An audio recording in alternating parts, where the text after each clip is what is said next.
Bien, entonces vamos a continuar con el tema que comenzamos la última clase, que tiene que ver con determinar la función de consumo, pero a partir de la función de producción. Estos son temas que yo estoy avanzando acá, que ustedes con detalle luego van a ver en micro. O sea, los que ya vieron micro, bueno, pero hay algunos que estarán viendo las dos materias, supongo. Con lo cual, algunos conceptos, pues cuando los vean allá, ya los han visto aquí. Y si les quedan dudas aquí, las resolverán cuando lleguen en micro a ver producción, porque primero ven la función de utilidad y luego ven la función de producción. Sin embargo, en macro, como nosotros estamos llevando en cuenta un funcionamiento sistémico de la economía, nosotros aquí no estamos analizando agentes particulares. O sea, yo aquí no me estoy concentrando en el hogar, que sería el consumo, no me estoy concentrando en una empresa, que sería la producción, sino que yo estoy tomando en cuenta que la economía como un todo tiene un funcionamiento, y dentro de ese funcionamiento nosotros veíamos que para poder necesariamente tener un ingreso que te permita adquirir un consumo, ¿ok? Hay que producirlo.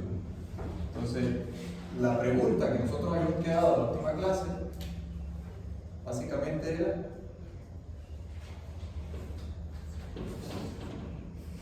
¿cuánto trabajar en la economía?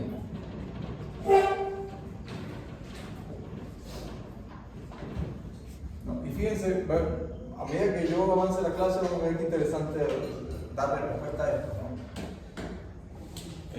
Cualquier persona que haya estudiado un poco de leyes o de derecho puede decir, no, 8 horas. ¿Pero por qué? ¿Por qué 8? ¿Por qué no menos? ¿Por qué no más? Sí. El hecho de que haya una convención social, jurídico establecida, de que la jornada de trabajo son 8 horas, no implica necesariamente que sea lo más económicamente beneficioso o viable. Quiero hacer esta puntualización para comprender la pregunta, ¿ok? Para comprender la pregunta.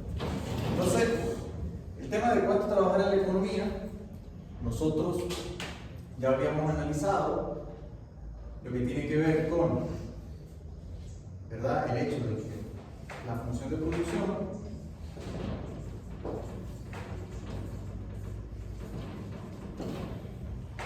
es una función de producción muy simple, donde nosotros básicamente decimos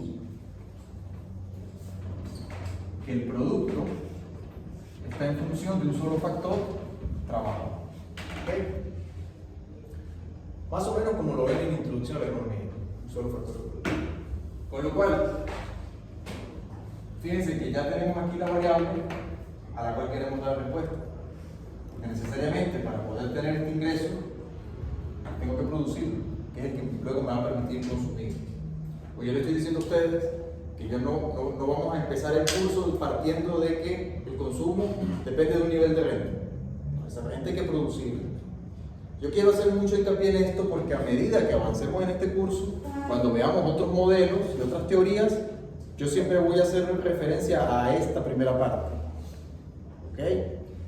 Me explico. Cuando veamos, por ejemplo, el modelo de corto plazo, de decisiones de consumo y de oscilaciones de la economía, nosotros vamos a hacernos referencia a esta parte de aquí. Que en ese punto nosotros vamos a llegar en un momento que vamos a decir el ingreso es tanto, el PIB es tanto. Y si de esa porción de esa cantidad de producción se consume un porcentaje más o menos estable, ¿okay? Y a partir de ahí podremos determinar un nivel de consumo. Pero fíjense ustedes que esa producción debe ser producida, con lo cual ya tenemos la variable aquí que queremos dar respuesta en este caso. Ahora, de eso nosotros decíamos que eso tiene un comportamiento, ¿okay?, aproximadamente de esta forma,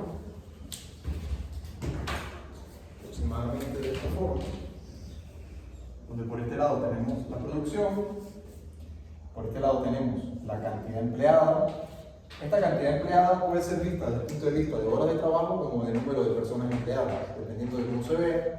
¿Okay? En cualquier caso, tiene un comportamiento que el modelo asume, ¿okay? Que sigue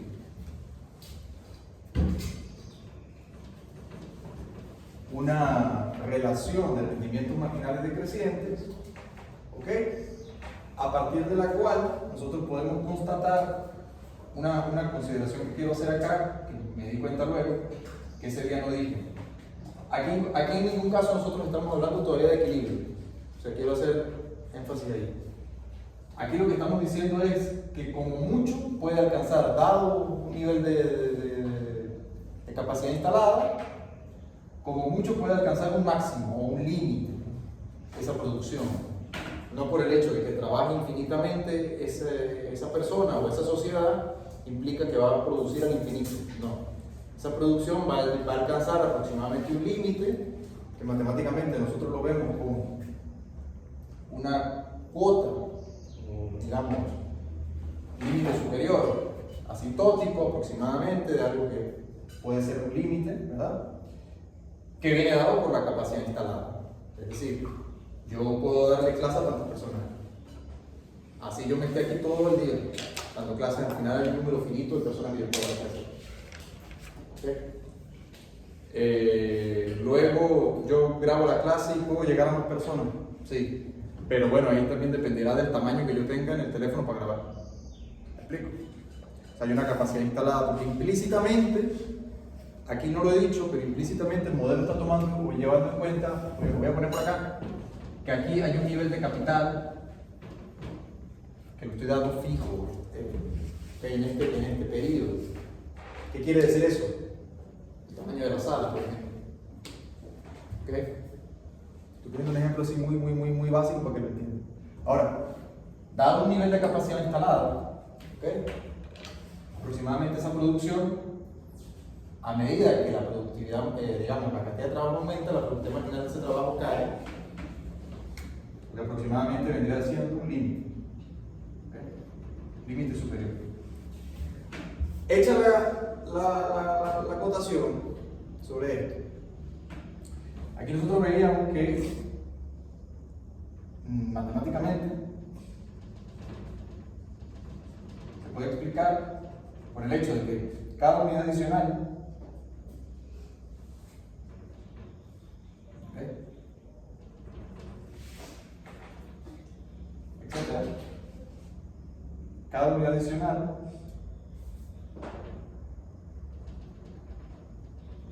va reportando cada vez un nivel diferencial menor.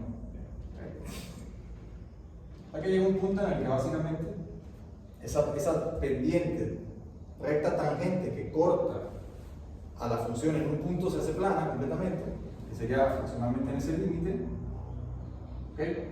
Digamos diferentes niveles de ingreso, de producción, ¿okay? Esto lo constatamos aquí.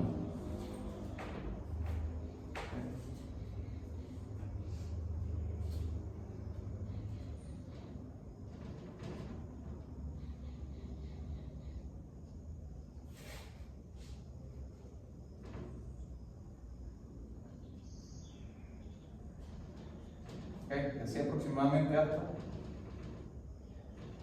que digamos llega un punto en el que cada unidad adicional de trabajo pues va aportando menos.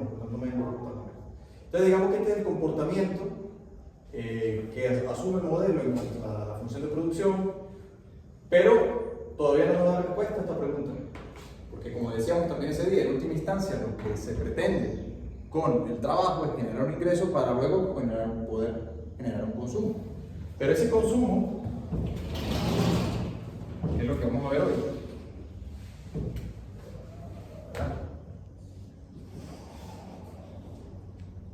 Ese consumo parte de una función de utilidad.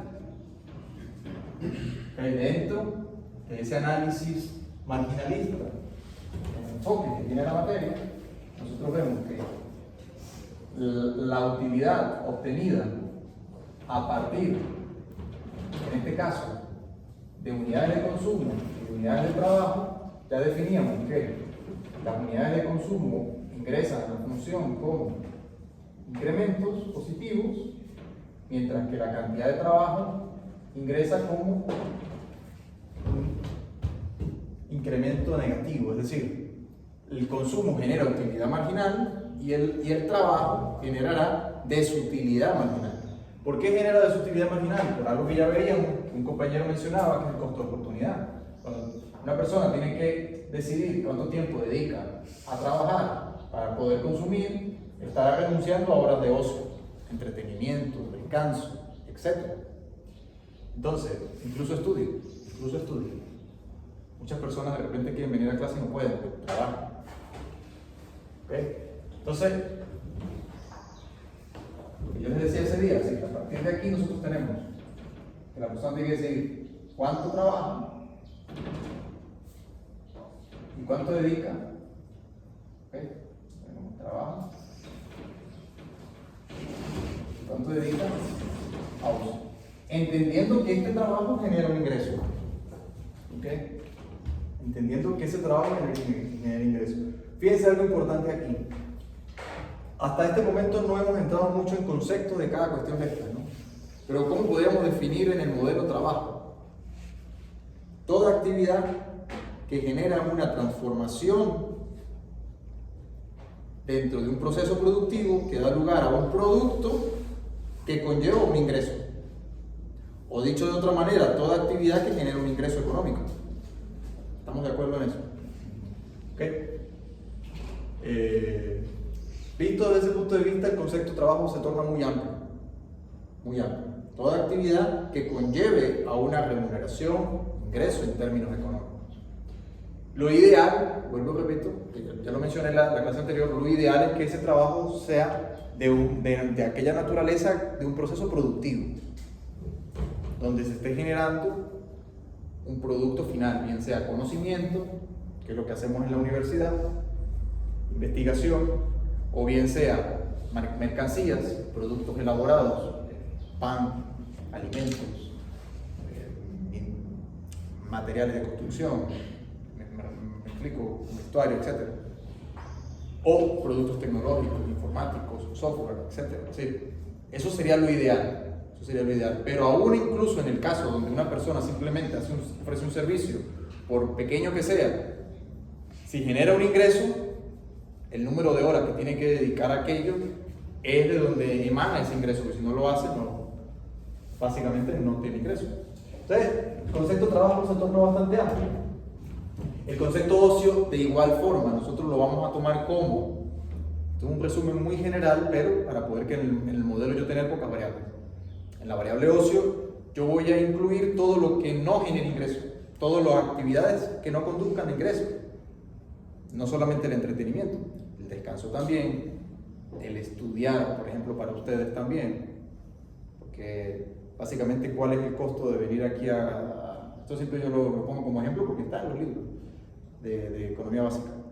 ¿Cuál es el costo de un estudiante venir aquí a una universidad a ver clases, a formarse para ser profesional en el futuro? ¿Cuál es el costo?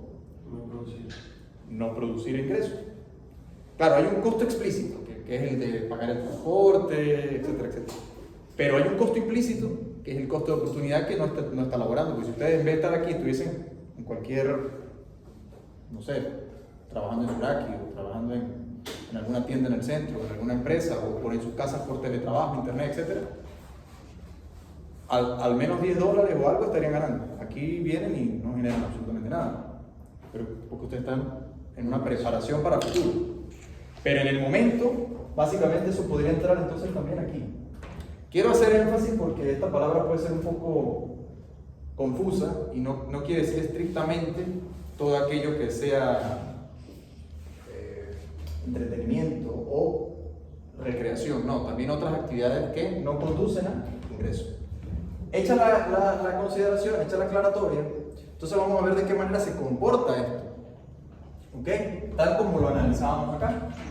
¿De qué manera se comporta esa función de utilidad? Entonces, fíjense ustedes, nosotros tenemos aquí que esta función de utilidad, nosotros tenemos en realidad es una función de tres variables. Una función de tres variables.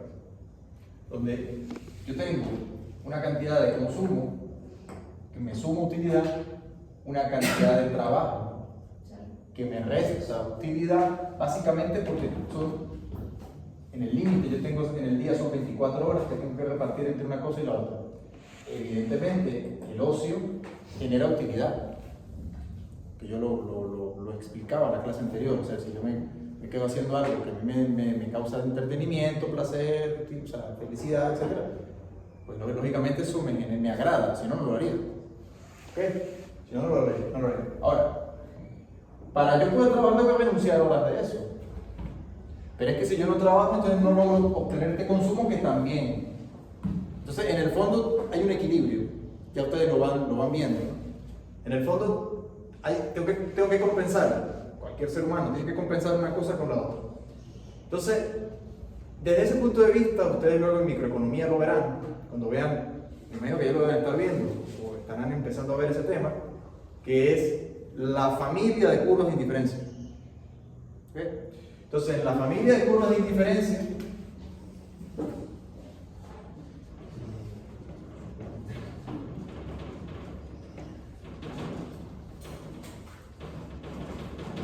yo voy a explicar brevemente qué es una curva de indiferencia.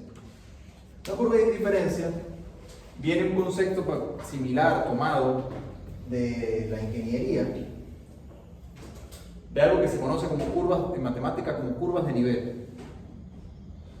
Es decir, es una función cuya trayectoria dentro de un plano, cualquier punto dentro del plano genera el mismo nivel. Por eso se llaman curvas de nivel. Ahora, en términos económicos, indiferencia hace referencia al hecho de cómo yo reparto una cosa y la otra sin que esto se altere. O sea, como tengo tres variables, en nuestra herramienta matemática yo tengo que considerar esta fija para poder poner dos abajo. Tengo que fijar una para poder que las otras dos yo las introduzca como variables. ¿Me siguen? Si algunos se pierde y tal, me dicen, a veces reexplicamos la cuestión. Ahora, esa curva de indiferencia vista como curva de nivel, entonces yo lo que tengo que entender es que a lo largo de la curva yo tengo el mismo nivel de utilidad, el mismo. Pero tengo que intercambiar entre una cosa y otra sin que esto se altere. Si es así la función, entonces yo tengo lo siguiente, que voy a partir de acá, ¿okay? Donde esta de aquí yo lo voy a llamar un nivel de utilidad 1. Por este lado, ¿qué variable tengo? El consumo, porque es la variable que a medida que aumenta, ¿okay?, yo tengo un nivel positivo de utilidad. Por otro lado, la variable que tengo por este lado es la cantidad de horas de trabajo. ¿Estamos de acuerdo? ¿Por qué? Porque para yo mantenerme, una persona cualquiera, para mantenerse dentro de su mismo nivel de utilidad, satisfacción, para poder renunciar a horas de ocio, que implica aumentar horas de trabajo, entonces tiene que aumentar horas de consumo. De cualquier otra manera no lo haría. Racionalmente no lo haría. Entonces la función comienza partiendo de aquí, ¿okay? Un C sub 0, donde ese C sub 0 nosotros lo vamos a entender como un nivel mínimo de subsistencia. Es aquel consumo donde no se depende de la cantidad de ingresos. Entonces sería aproximadamente, coincidiría con este nivel 0 de aquí. ¿Okay? Un consumo mínimo de subsistencia donde no se trabaja. ¿Okay? Cuando las cantidades de trabajo son 0, el modelo asume que aún así pues, la persona tiene un nivel mínimo de consumo de subsistencia. Ahora, a medida que las unidades de trabajo comienzan a ser positivas, entonces nosotros podemos observar, ¿verdad?,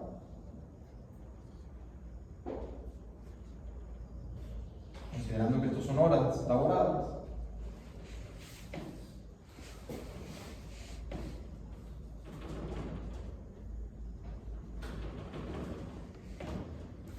Entonces, si nosotros hacemos el ejercicio similar al que hicimos aquí, nosotros vamos a encontrar lo que se llama la utilidad marginal del consumo.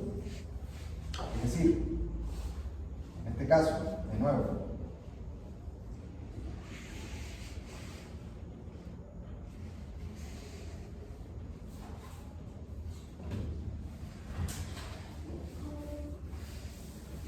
en este caso,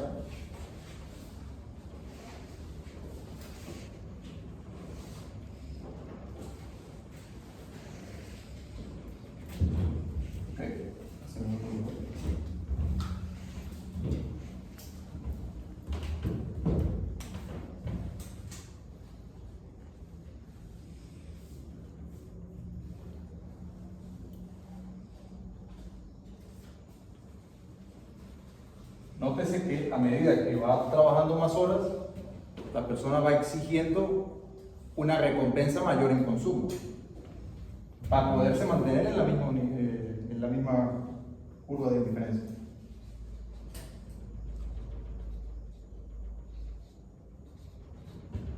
Con lo cual, aproximadamente en el límite, si esta persona sigue trabajando infinitas horas, lo que haría la equivalencia es a que esta pendiente tienda a ser infinita. Va a tener más consumo. Claro, pero se torna también inviable. No, porque no hay Digamos, el día tiene 24 horas. Bueno, para tú trabajar 24 horas de ese día, tendrías que exigir como recompensa a cambio para poderte mantener. O sea, estamos hablando de que una persona que no duerme. Es decir, tendría que exigir un nivel de consumo bastante elevado, casi infinito. Puede que de repente un día una persona lo haga, pero que en cada periodo este comportamiento sea repetitivo, porque sería básicamente una persona que deja de dormir. Si usted le ofrece a alguien que trabaje y deje de dormir a cambio de una fortuna, a lo mejor lo haga por un tiempo. Pero de cualquier otra manera no lo va a hacer, porque implicaría perder utilidad, o sea, sería desplazarse a una función de utilidad más baja. Entonces, quiero que nos enfoquemos en esto. Para la persona mantenerse dentro de la misma función de utilidad, tiene que, a cambio, dígase un intercambio, a cambio de cada hora adicional que va trabajando, ganar, poder adquirir un nivel de consumo cada vez mayor, con lo cual la utilidad marginal del consumo es positiva, que es lo que estamos viendo, y dicho de otra manera, la utilidad marginal del trabajo es negativa.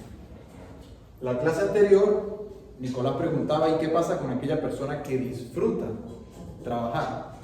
Bueno, si ese es el caso, la función de utilidad no tendría esta forma, sino tendría una forma dependiente negativa, porque sería el caso donde estoy considerando que ambos son bienes. ¿Ok? Microeconómicamente ustedes verán que en este caso concreto estoy considerando que esto es un bien y esto es un mal. ¿Ok? Que sin embargo tengo que consumir de esto, valga la redundancia, tengo que hacer uso de esto para poder adquirir esto. ¿Estamos de acuerdo? Ahora, dentro de esas curvas de indiferencia, yo estoy tomando una arbitrariamente. ¿Ok? Yo estoy tomando una arbitrariamente. Pero, en realidad yo puedo tener, lo voy a hacer acá, yo puedo tener un mapa de curvas de indiferencia.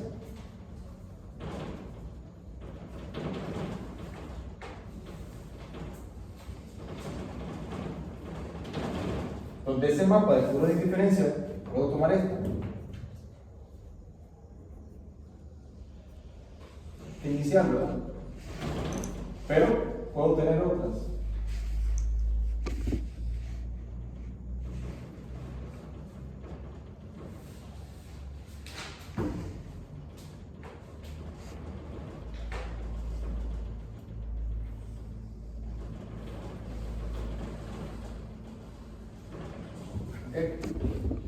Con lo cual en realidad aquí hay infinitas.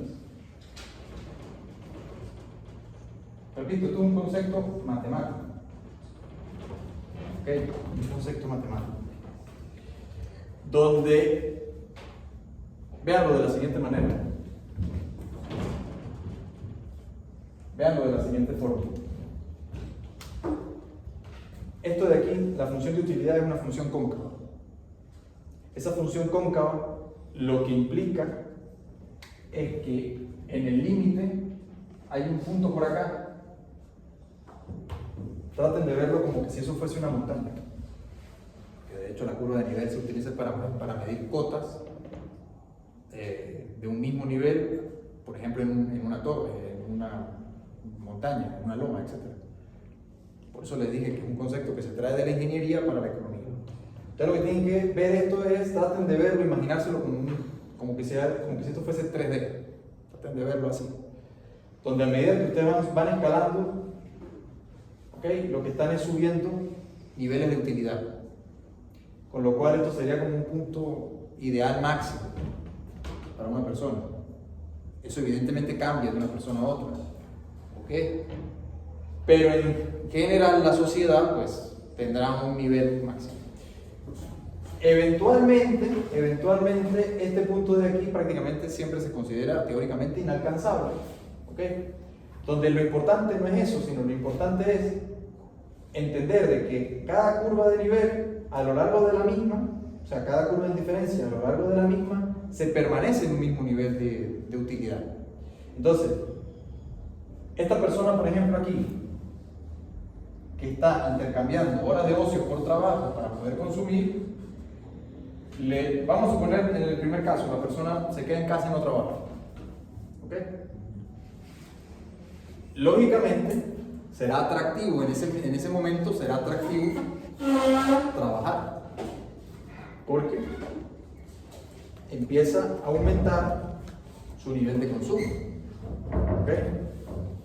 La segunda hora también es atractiva. La tercera hora también es atractiva. Y así sucesivamente. Con lo cual, nosotros lo que observamos es que en cada punto de aquí, ustedes entenderán que hay un C1, que hay un C2, que hay un C3, etc. Nosotros tenemos que C1 es menor a C2 y es menor a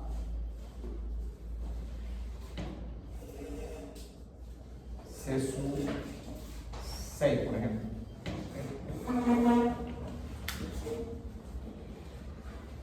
C sub 0. Claro, yo puedo poner aquí C sub n, pero C sub n implicaría trabajar n horas, pero no se pueden trabajar n horas.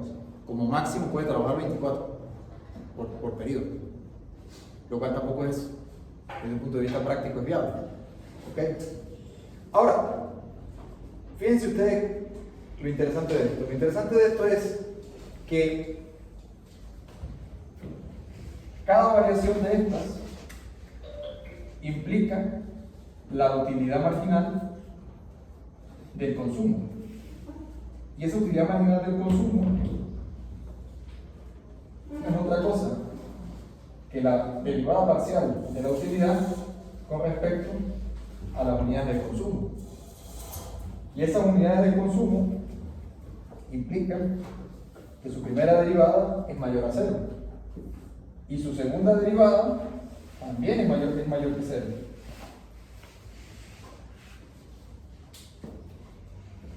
También es mayor que 0. ¿Qué decíamos nosotros en la clase anterior con respecto a la productividad marginal del trabajo? Así como yo tengo allá la utilidad marginal del consumo, yo tengo que aquí esta diferencia. Cada una de estas diferencias va creciendo. Acá fíjense que pasa lo contrario. Fíjense ustedes que pasa lo contrario. Aquí ¿qué ocurre? Que la variación de Y sub 1 es mayor que la variación de Y sub 2, que a su vez es mayor que la variación de y sub 6, por ejemplo.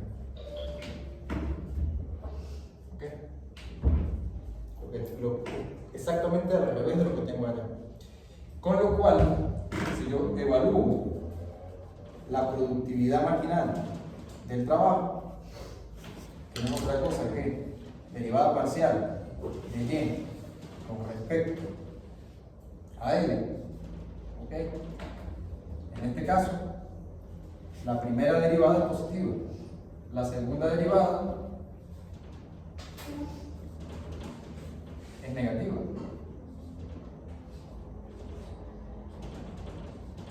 ¿Okay? Entonces fíjense, por un lado decimos que mientras más horas yo trabajo, cada vez voy obteniendo menos ingresos. ¿Okay? Pero por otra parte yo también estoy diciendo que para yo poder estar dispuesto a trabajar una hora adicional, yo estoy reclamando cada vez más consumo.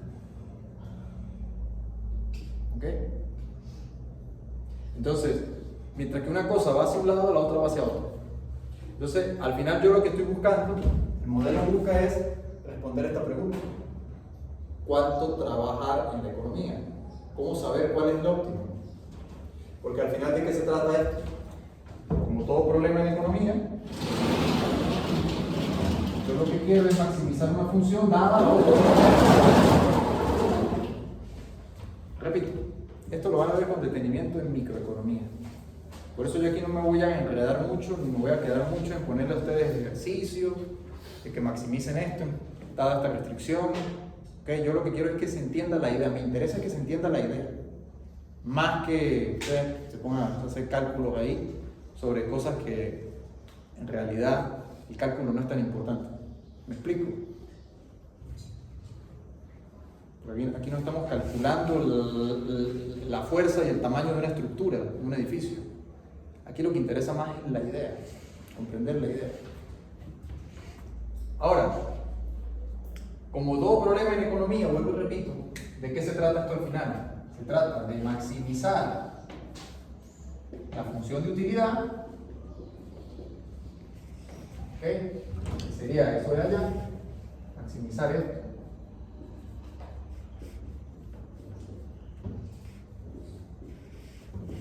Sujeto a o dada la restricción. ¿Cuál es la restricción? La función de producción.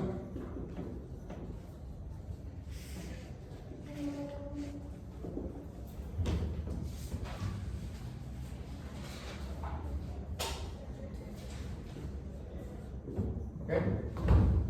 La función de producción. Entonces fíjense, ¿cuál es el problema? El problema es que a medida que la persona desea o decide intercambiar una hora adicional de trabajo, reclama un nivel de consumo más que proporcional.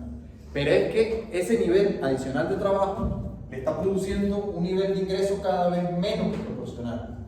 Con lo cual, no puede hacer coincidir las dos cosas. ¿Por qué? Porque ese nivel de ingreso es el que va a permitir ese nivel de consumo. Luego, por tanto, ese nivel de consumo cada vez mayor, sencillamente no lo puede obtener. ¿Por qué no lo puede obtener? Porque el nivel de producción que está generando es cada vez más pequeño, es nuevo, ¿no? O sea, el producto marginal, cada vez más pequeño. Entonces, en el límite, bueno, en el límite no, en el equilibrio, perdón, me corrijo, en el equilibrio. Entonces, en el equilibrio, ustedes luego en microeconomía verán de dónde sale esto. Yo ahorita no voy a entrar en la operativa, en el cálculo matemático, pero en el equilibrio, lo que va a ocurrir, lo voy a hacer gráficamente, lo que va a ocurrir es lo siguiente. Sencillamente yo voy a agarrar este y la combino con el mapa de curvas de indiferencia. Entonces, si yo tengo un mapa de curvas de indiferencia, ¿ok? Partiendo de allá.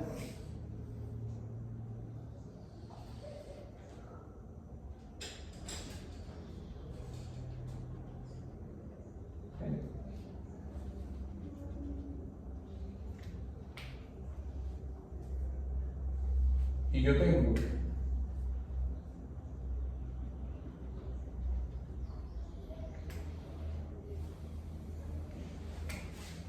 este lado está la cantidad de trabajo, por este lado está la cantidad de consumo. ¿Ok? De consumo y de producción a la vez. ¿Ok? Entonces, si yo tengo la función de producción que parte de aquí,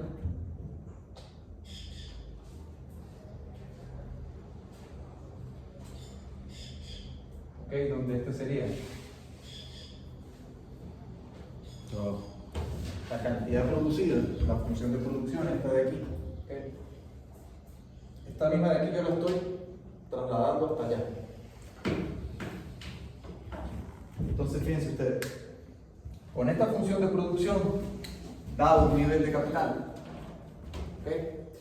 Entonces, yo como mucho podría alcanzar este nivel, el límite del que les hablaba al principio de la clase. Pero resulta que en este nivel de producción máximo, digamos una persona que no descansa, pues ¿qué pasa?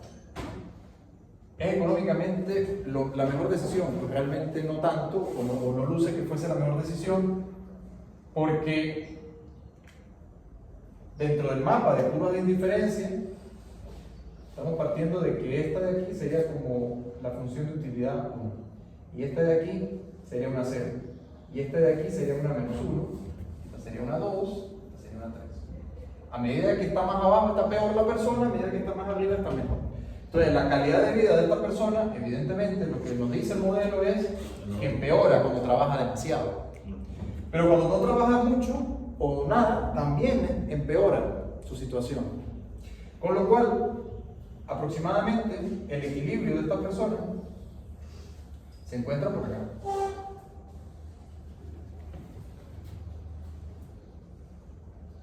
Donde tiene a su vez un consumo de equilibrio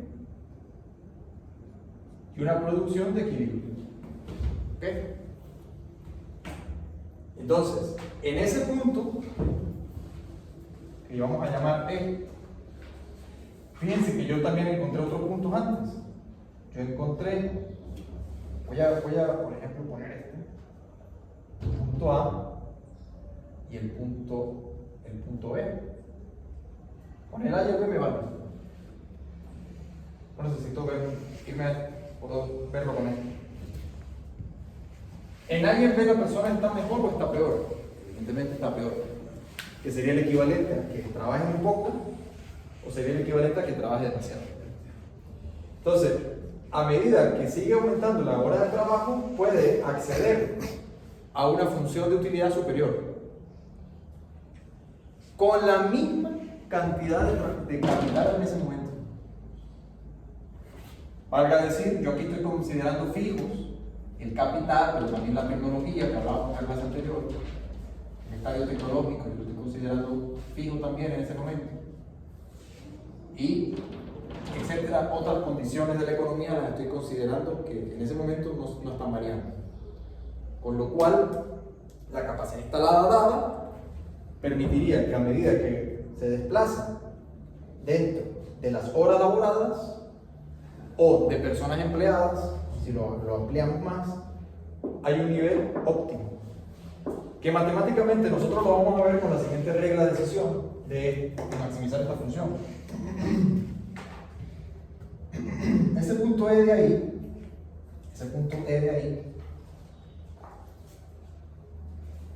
coincide con que matemáticamente, ¿verdad? Si yo trazo una recta tangente,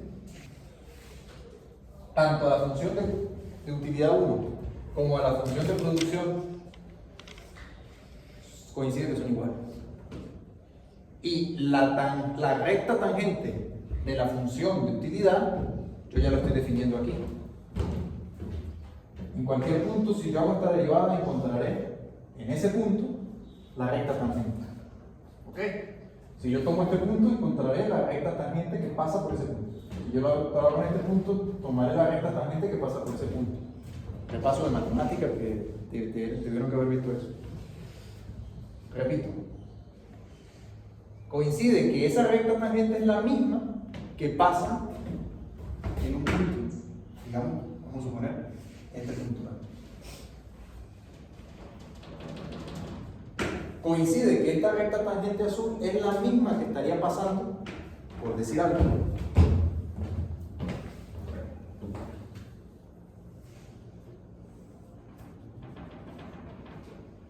aproximadamente acá.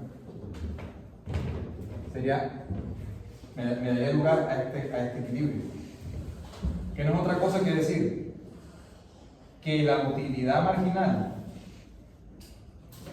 del consumo, ¿ok?, se iguala a la productividad marginal del trabajo. ¿Ok? Esa, digamos, es la condición de equilibrio. Repito, yo lo estoy demostrando en este momento gráficamente. No me voy aquí a detener a hacerlo de manera operativa, matemática, de cálculo, porque ustedes eso lo van a ver en micro. Entonces, yo aquí en este momento lo que quiero que entiendan es que de yo hacer esta operación, de maximizar esta función dada esta, voy a encontrar este equilibrio. ¿Ok? Que si yo lo desagrego, sería el equivalente a decir que la derivada parcial de la función de utilidad con respecto al consumo es exactamente igual en ese punto a la derivada parcial de Y con respecto a la cantidad de trabajo. ¿Okay? Con lo cual de aquí me surge lo que yo quiero: la cantidad asterisco de L, y la cantidad asterisco de consumo y la cantidad asterisco de Y. ¿Okay? De racionalizar ese problema me sale la respuesta que yo estoy buscando. ¿Cuánto trabajar en la economía? Ahora ustedes podrán decir, me lo pueden decir a mí, claro, o a cualquier libro de economía, ustedes pueden pelear con el libro y decir, oye, pero esto parece como demasiado complejo. Cuando una persona decide cuánto va a trabajar, no hace todo esto. Evidentemente no. Pero un economista lo racionaliza para poder estudiar el problema. Porque fíjense ustedes qué interesante, y vuelvo al inicio de esta clase.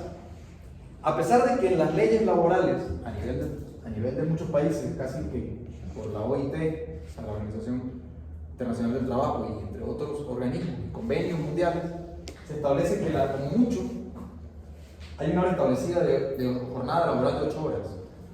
Pero fíjense ustedes qué interesante. En la economía no siempre te dan las condiciones para que sean 8 horas laborables.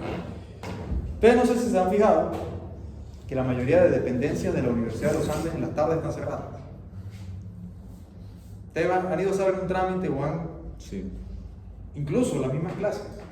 Ustedes vienen después de la UNA, esta facultad, y el desierto del Sahara creo que tiene más gente. Ahora, ¿por qué? Cuando yo estudié eso no era así. Cuando yo estudié eran las 8 de la noche y esto estaba así de gente. Y si estaba así de gente, porque había gente trabajando. Entonces fíjense ustedes qué interesante, ¿no? Y uno iba a las oficinas y como la jornada se supone que son 8 horas, pues si tú comienzas a las 8 de la mañana a laborar, con una hora de almuerzo, de descanso, tienes que terminar tu jornada a las 5 de la tarde, más o menos. Pero si ustedes se fijan, en muchas dependencias, pero no solo de la Universidad de los Andes, de otros organismos también ocurre lo mismo. Ustedes van a la 1, 2 de la tarde y está cerrado ya. Venga mañana. Pero oye, y en la ley no dice que hay que trabajar 8 horas. Ah, pero es que las leyes tienen límites. Las leyes que se establecen en los diferentes decretos, normas, etcétera, regulaciones, que eso es materia más de la facultad que está más arriba, ¿verdad? La facultad de Derecho, pues al final no obedece a los criterios y funcionamientos de la economía. O sea, me explico, debería siempre hacerlo, pero puede que no. Y Venezuela en este momento es un ejemplo de eso. Con lo cual esta pregunta de aquí no es trivial. La pregunta de aquí no es trivial. Porque claro, ustedes pueden decir, no, eso ya está resuelto. La gente tiene que trabajar 8 horas y punto. Pero la verdad es que fíjense ustedes, para ustedes trabajar 1 hora más, tendrán que tener un consumo cada vez mayor. ¿Ok? Pero ¿qué pasa? que en realidad, por ejemplo, en la mayoría de los casos, aquí en Venezuela, este consumo, como depende a su vez de un ingreso, ese ingreso está, si es la administración pública, y la universidad forma parte de eso, ese ingreso está fijado en un límite. Entonces, el incentivo es a trabajar menos horas. Entonces, al final, como el incentivo es trabajar menos horas, no queda de otra que, aunque en la ley diga que la jornada de trabajo son 8, hay que hacer un acuerdo tácito, de hecho, entre las personas, entre las partes, que se establezca laborar de 8 a 4. ¿Ok? ¿Y por qué 4? Porque básicamente el hecho de tú trabajar una hora más no te va a aumentar el ingreso.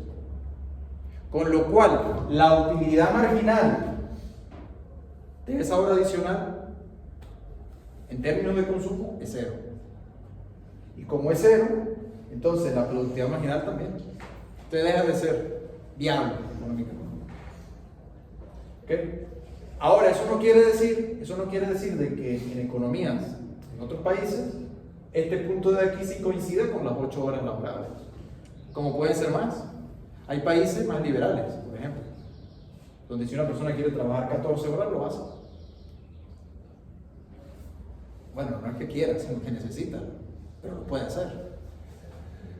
Pero lo que tenemos que tener en cuenta es que a medida que va trabajando más horas, tienen que generar más ingresos para mantenerse en la misma función, en la misma curva de indiferencia. Ahora fíjense, Nicolás quería hacer una acotación. Ajá. Entonces, ahora fíjense. Yo también les había comentado a ustedes en la última clase que ¿qué pasa? ¿Qué pasa si esto yo, en vez de, fíjense, vamos por partes. Ahora yo voy a tocar esta variable que hasta ahora he considerado fijas. Ya lo habíamos hecho en la clase anterior. Ya lo habíamos hecho. ¿Qué pasa si hay una mejora tecnológica? Bueno, pues si hay una mejora tecnológica, es el equivalente a este aumento. ¿Ok? Hacia una F', o sea, una función prima de producción. Con lo cual, cada unidad de trabajo se hace más productiva.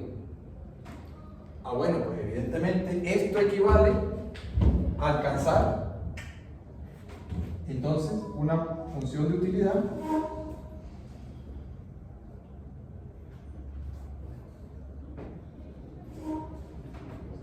mayor. ¿Dado por qué? Vamos a suponer que está por aquí. Entonces sería un equilibrio primo, ¿verdad?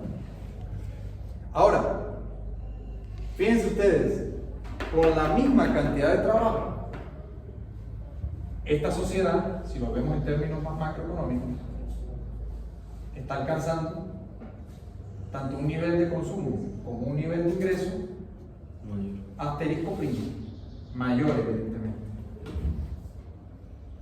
Pero eso no solamente se debe o puede deberse a un aumento tecnológico, puede deberse a un aumento de cualquiera de estas variables. Pero no solamente eso puede aumentar, también puede bajar. Nada está garantizado. Eso es lo importante. Nada está garantizado. Puede venir una catástrofe. Esa catástrofe la podemos entender como un desastre natural, una guerra, un cataclismo, una crisis financiera, una crisis política, un socialismo del siglo XXI, etc., etc., etc. Un socialismo como el de Allende en Chile, etc., como el de Cuba. No quiero entrar en consideraciones políticas, pero económicamente la realidad es la que es. Eso haría que la función de producción se vaya para abajo. Cualquier cosa que haría lo contrario. Lo voy a poner esto rojo porque, bueno, que el rojo es el color que les gusta a ustedes también.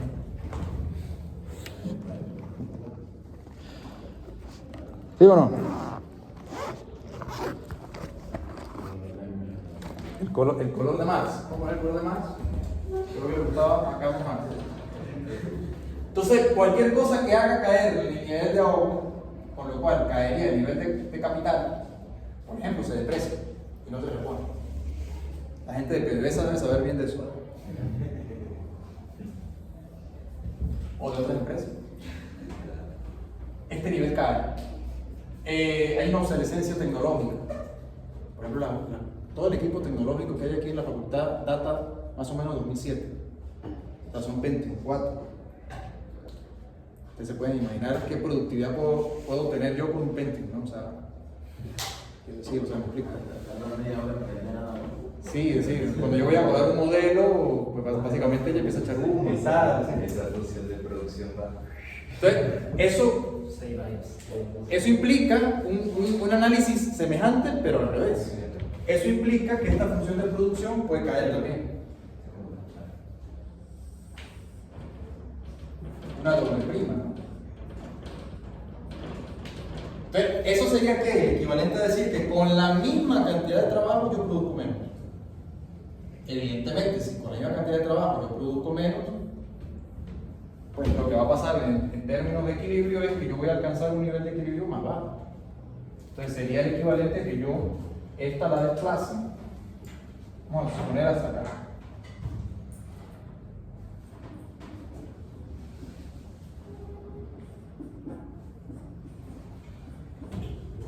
¿Ok?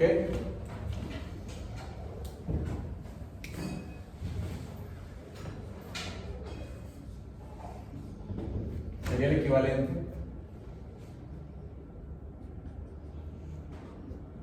a alcanzar ese equilibrio. Fíjense, estoy trabajando la misma cantidad de horas. Aquí pueden pasar dos cosas. Repito, vamos por partes para que no se pierda. Yo puedo tener el caso, y por eso lo vamos a ver más en detalle en la clase que viene. Yo puedo tener, o sea, vamos a analizar caso a caso. Yo puedo tener cuando hay un aumento o puedo tener cuando hay una disminución. En cualquiera de los dos casos yo voy a tener dos efectos. Un efecto renta, un efecto sustitución. Es decir, aquí surge una pregunta. Vamos a partir, y aquí, ¿qué hora es? 9. Ya con esto voy terminando la clase de hoy y el próximo, o sea, el jueves vemos en detalle la cuestión. Yo voy a dejarle aquí planteada una pregunta. Ya resolvimos esta,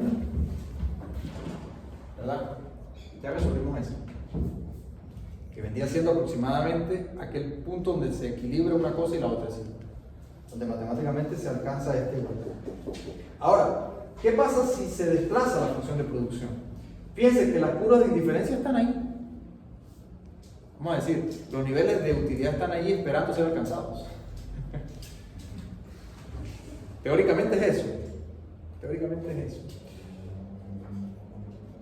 Si están ahí, entonces yo tengo que hacer algo para lograr llegar ahí. Entonces, para lograr llegar ahí, tengo que establecer una función de producción. Esa función de producción, yo estoy partiendo de que es esta azul. Pero vamos a suponer de que pase por lo que haya pasado, ella caiga. Vamos a suponer que es eso. Entonces, aquí se presenta una pregunta. Si bajo aquí, la pregunta primera es: ¿tendré que trabajar más o no?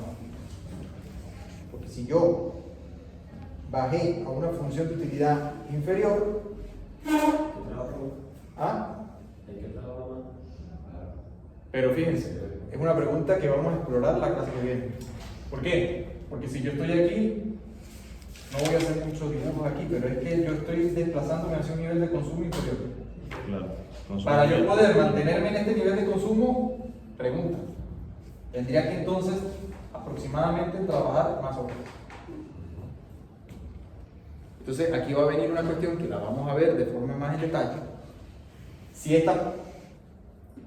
este cambio, esta perturbación es momentánea, temporal o permanente. Todo depende del tipo de cambio. Todo depende del tipo de cambio. Fíjense ustedes, cada alteración de estas que yo estoy estableciendo, bien sea en azul, que es una mejora, o bien sea en rojo, que es una desmejora, lo vamos a entender como una perturbación. O sea, esto de aquí es una perturbación. Perturbación.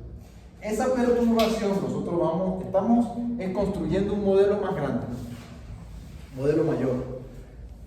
Estas son las bases iniciales del modelo. Esta perturbación de aquí da lugar a algo que se llama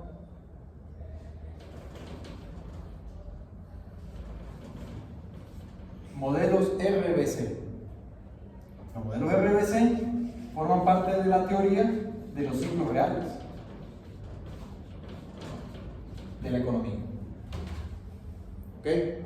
Estoy en un sitio, estoy en un estadio, viene una perturbación, cualquiera que sea, y me mueve la economía, o bien sea hacia arriba o hacia abajo.